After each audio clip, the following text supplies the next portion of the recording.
आज क्लिनिक सुटलं आणि मग म्हटलं की कुठे जायचं पाणीपुरी खायला आणि आमच्या क्लिनिकच्या बाजूला जी पाणीपुरी आहे ना ती तर पाणीपुरी बंद होती.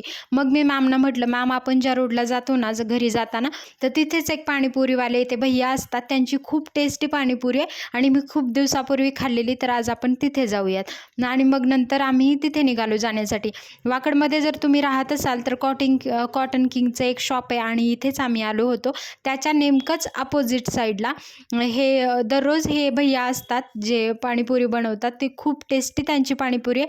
तुम्ही जर कधी खाल्ली असेल, जर तुम्ही जवळपास इकडे राहत असाल, त्यांनी बघा अशी म्हणजे ते आपण म्हणतो ना गोलगप्पे एक-एक देतात, तशा प्रकारे ते देतात. त्यांनी प्लेटमध्ये एकदमच पाणीपुरी अशी नाही देत आणि अशा प्रकारची पाणीपुरी त्यांची ना खूप टेस्टी असते. जर तुम्ही इथे राहत असाल तर नक्की एकदा पाणीपुरी खाण्यासाठी या. मला तर यांची पाणीपुरी खूप आवडली. चला तर आता मी यांची टेस्ट करते पाणीपुरी कशी आहे आणि मी खूप दिवसापूर्वी खाल्लेली, पण मला यांच्या पाणीपुरीची टेस्ट ना खूप आवडते. आमच्या क्लिनिकच्या बाजूला आहे, पण यांचं जे म्हणजे खट्टा-मिठा जे टेस्ट आहे ना पाणीपुरीची खूप टेस्ट आहे. तुम्ही पण नक्की या. व्हिडिओ कसा वाटला तर मला कमेंटमध्ये नक्कीच सांगा आणि चॅनलला सबस्क्राईब करा.